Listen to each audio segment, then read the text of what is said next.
So it is October, and it has been, like 4 months since I left my full-time job to do social media. Well, there's other things, and we'll get to that in a second.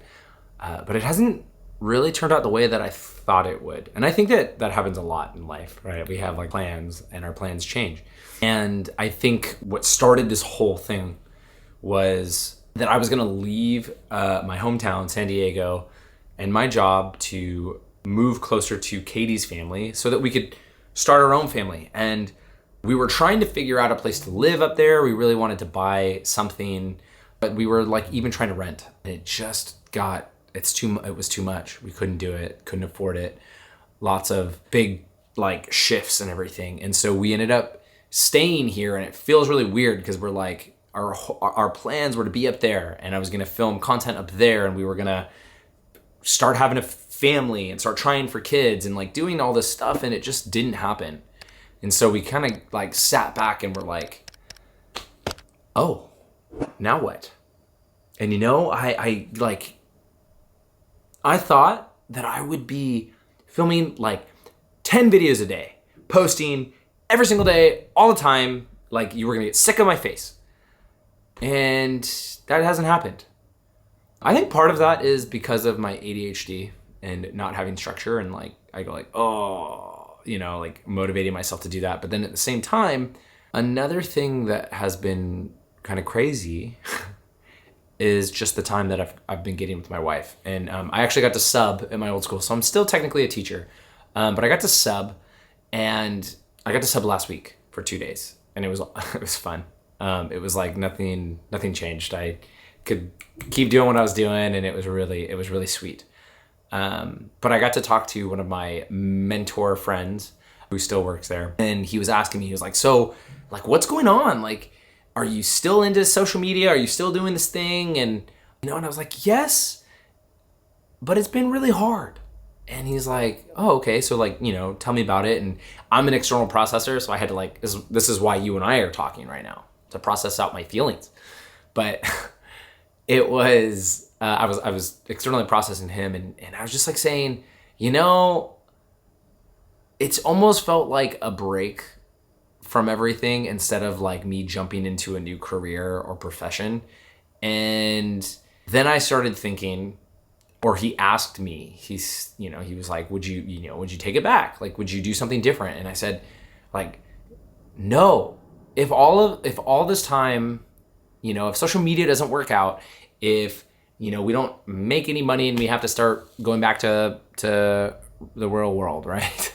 Back to 9 to 5s, we will. But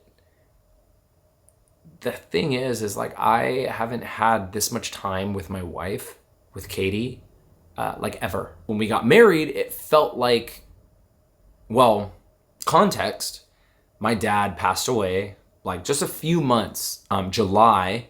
So it would have been July, August, September, October. So like 3.5 months before I got married, he passed away.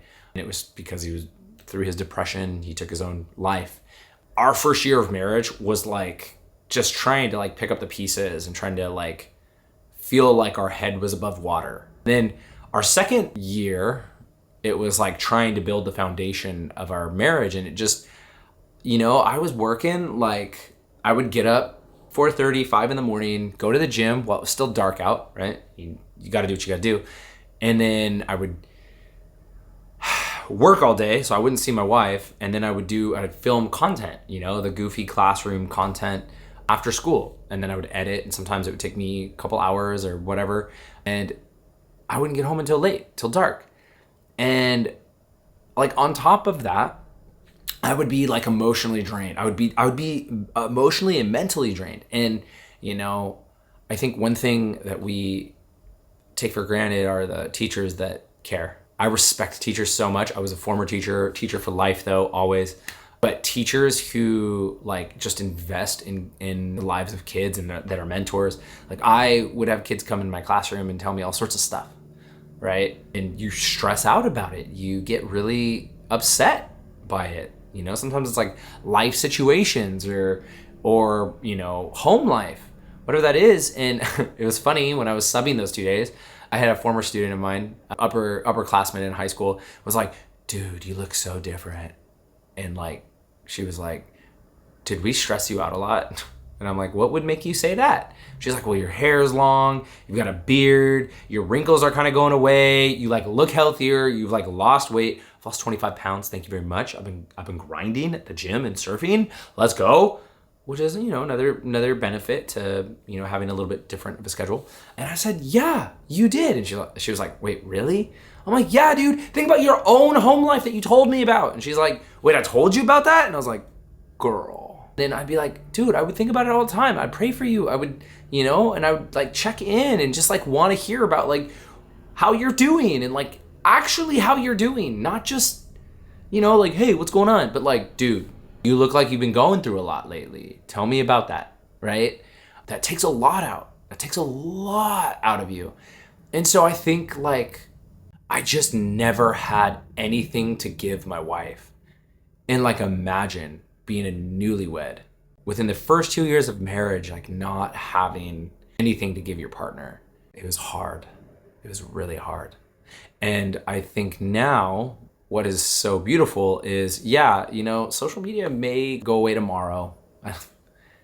Maybe people just don't care about, my channel anymore, whatever.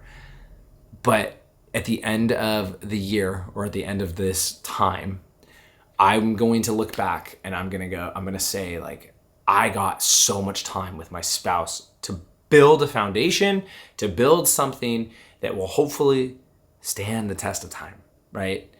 I think, it's very common.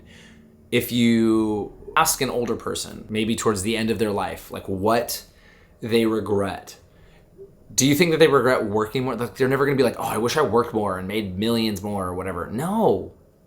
They're always like, I wish I would have worked less. I wish I would have spent more time with my family, my wife. I wish I would have spent more time with my friends. And, I think it's like so common for us in this like American materialistic society to always want the next biggest thing and to work so hard for it and then spend it all and on like all this stuff. And like I'm guilty of it, man. If I could turn the camera around right now, you would see a surfboard. You'd see like 3 surfboards and, an Xbox and things like that. So yes, I get that. But I think relationships, family, your marriage is like the most important thing. Way more than a job. Jobs come and go. And hopefully when I look back at this time in my life, I will be able to say, wow, what an incredible time. We got to spend a year together, just being together, and hopefully have built a foundation that's really strong and be able to have that foundation for our kids as well one day, hopefully. We hope by next year we have kids, we'll see, or have a kid on the way. You know what I mean? You know what I mean. But yeah, like the whole plan was for me to do social media and Katie go back to work. And, that didn't work out. And we're kind of both jobless, which means we can't do all of like the amazing things or whatever. But, we still get really cool opportunities. And this time has been really, it's been, how do I describe this? It's like not easy. You know what I mean? It's not like, oh yeah, it's been great being, not having a 9-to-5 job. Like it is hard and challenging sometimes, a lot of the times. And then like, spending most of the day with your spouse. It's not easy, especially when you're building a foundation and trying to get to know each other more and more. But it's like worth it and it's good. And it's beautiful. And yeah, like, I think that right now, that's like my life update or, how I'm processing with you what has been transpiring and taking place in my life. And yesterday was our anniversary and we got to talk a little bit about this. It was really sweet to be able to talk about that. We reminisced on my ugly crying phase though. And just like how the wedding for me was like a blur, and for her it was like not at all. Like she was so well planned, and I just was like bottling it all in, and for that one day, like that was it. You know, I think eventually I will be making content like the way that I thought I would be, even though it's been taking me a lot longer to kind of get into that, like my mind into that. So thanks for listening. I appreciate you. Thank you for processing and hearing me out, and you're letting me process and hearing me out. So I love you so much. I appreciate you. And that's like kind of the life update right now. This is like where we're at. So welcome to the journey, my friend. Oh, dude, I can like flip my hair now. Oh, dude. It's like long, dude. Look at this. Oh, that's crazy. Yeah. I don't know how it looks for social media, but like whatever, dude. Do you like the Zoolander? Oh yeah. Oh yeah. Yep, yep. Okay.